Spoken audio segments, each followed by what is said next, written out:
સમાચાર વડોદરામાંથી જિલ્લા ભાજપ પ્રમુખ પદના વિવાદના મામલે ભારતી ભાનવડિયાના વાયરલ વિડીયો બાદ સતીશ નિશાળિયાનો ખુલાસો સામે આવ્યો। બેનને દુખે છે પેટ અને કૂટે છે માથું। તેમને બેંકમાં ડિરેક્ટર બનવું હતું પણ અમે વિરોધ કરતા ન બની શક્યા।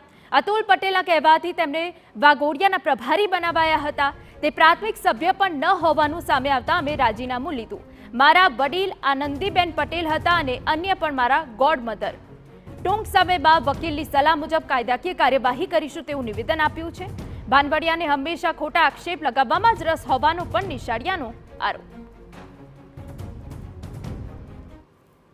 વડોદરા શહેર ભાજપ પ્રમુખ બાદ હવે જિલ્લા ભાજપ પ્રમુખ પણ જ્યારે પોતાની દાવેદારી નોંધાવી ચૂક્યા છે, ત્યારબાદ તેઓ દાવેદારી નોંધાવ્યા બાદ તેમનો વિરોધ થતો એક વિડીયો વાયરલ થયો છે। વડોદરા શહેરની ભારતી નામની મહિલાએ જિલ્લા પ્રમુખ સતીશ નિશાળિયા પર આક્ષેપો કર્યા છે। તેઓ દ્વારા અનેક લોકોના રાજકારણ પૂરા કરવા, આ સિવાય કોઈ ગોડ મધરના જોર પર સતીશ નિશાળિયા આગળ વધતા હોય તેવા આક્ષેપ કર્યા છે। આ તમામ બાબતોને લઈને જિલ્લા પ્રમુખ સતીશ નિશાળિયા આપણી સાથે હાજર છે।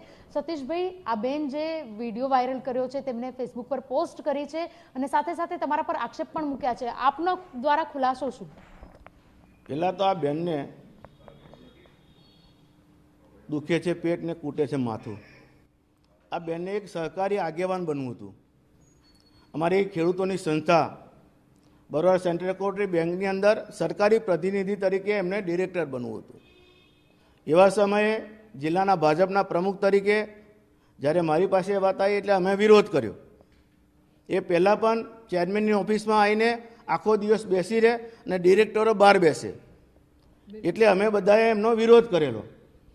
એટલે એવા સમયે અત્યારે જ્યારે ફરીથી ફોર્મ ભરવાનો સમય આવ્યો એટલે અમારો વિરોધ કરી રહ્યા છે। બિલકુલ, આપનો વિરોધ કરી રહ્યા છે। બીજી તરફ એવું પણ કહી રહ્યા છે કે લોકો સાથે છેતરપિંડી આપના દ્વારા આચરવામાં આવી, સુગર ફેક્ટરીની જે આક્ષેપો છે કે એમાં કૌભાંડ કરવામાં આવ્યા, તમામ બાબતો અત્યારે કેમ ફરી ઉચ્ચારી રહ્યા છે? ભારતીય જનતા પાર્ટીમાં કોઈ પણ સહકારી સંસ્થામાં કોઈ પણ ભ્રષ્ટાચારી ભાજપનો હોય કે કોંગ્રેસનો હોય ક્યારેય સરકાર છોડતી નથી હોતી। અને સુગર ફેક્ટરીની જો વાત કરતા હોય તો સુગર ફેક્ટરીમાં 1 રૂપિયાનો પણ ભ્રષ્ટાચાર છે જ નહીં। અગાઉ સ્ટેચ્યુટરી ઓડિટ અને અમારું સરકારી ઓડિટ બંને થઈ ચૂક્યું છે અને એમને જો લાગતું હોય તો ફરી રી ઓડિટ કરાવે અને એમાં ભ્રષ્ટાચાર 1 રૂપિયાનો પણ નીકળશે તો અમે જાહેર જીવન છોડવાની તૈયારી છે। અચ્છા, ભારતીબેને એવું પણ કહ્યું કે અગાઉ એમને વડોદરા જે વાઘોડિયા વિધાનસભા છે એની પ્રભારીની જવાબદારી પણ આપવામાં આવી હતી, પરત કેમ લેવામાં આવી? જે તે ટાઈમે હું નવો ભારતીય જનતા પાર્ટીના જિલ્લાનો અધ્યક્ષ બન્યો, તે વખતે બેંકના ચેરમેન શ્રી અતુલભાઈના કહેવાથી અમે એમને પ્રભારી તરીકેની એમને નિમણૂક કરી। પરંતુ તરત જ 10 દિવસ પછી ખબર પડી કે આ બેન તો પ્રાથમિક સભ્ય પણ નથી ભારતીય જનતા પાર્ટીના જિલ્લાના, કે નથી સક્રિય સભ્ય। એટલે તાત્કાલિક અમે અતુલભાઈને કહીને એનું રાજીનામું મંગાવ્યું અને રાજીનામું પાસ કરીને ભારતીય જનતા પાર્ટીમાં પ્રભારી તરીકેથી અમને છૂટા કર્યા। અચ્છા, પ્રભારી પદ આપવા માટે જે નિયમો છે તે નિયમો પદ સોંપ્યા પહેલા તપાસ કરવાની જરૂરિયાત નહોતી લાગી રહી? કારણ કે કોઈના કહેવાથી જો પ્રભારીનું પદ આપી દઈએ કેટલું યોગ્ય? તમારી વાત 100% સાચી છે બેન, પણ આટલું બધું કામ કરતા હોય તો કદાચ કોઈ ભૂલ થાય ને ભૂલ થઈ અને અમે સ્વીકારીને અમે રાજીનામું લઈ લીધું છે। બિલકુલ, હવે જ્યારે વાત કરીએ કે આ ભારતીબેન છે તેમના દ્વારા આપના પર એવું પણ કહેવામાં આવી રહ્યું છે કે ગોડ મધરના જોર પર ચાલી રહ્યા છો। આ ગોડ મધર કોણ?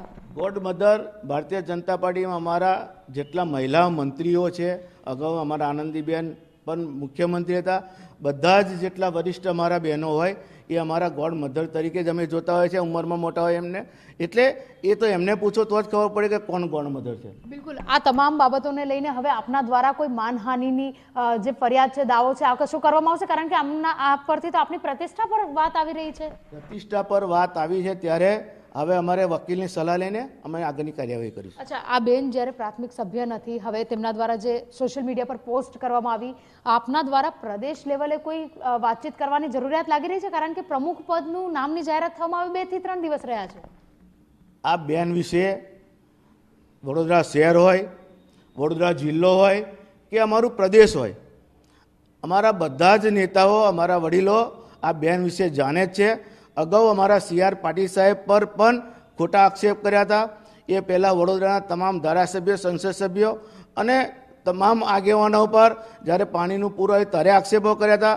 એ પહેલાં અમે દિનુ મામા અને જીબી સોલંકી જ્યારે અહીંયા બેંકમાંથી એને બહાર કાઢવાની વાત નીકળી ત્યારે અમારી પર આક્ષેપ કર્યો. આજે અત્યારે જ્યારે જિલ્લા પ્રમુખ તરીકે મારી દાવેદારી છે ત્યારે મારી પર પાછો આક્ષેપ કર્યો. એટલે આ બેનને એક જાતની ટેવ પડી ગઈ છે ફેસબુક પર આવું અને પેપર મીડિયા, પ્રેસ મીડિયામાં હા. બિલકુલ.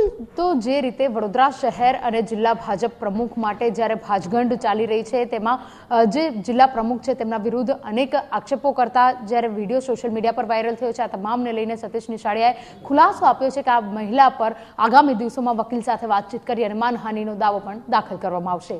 કેમેરા પર્સન રોહિત ગોલ સાથે અંજલિ ઓઝા, TV9 વડોદરા.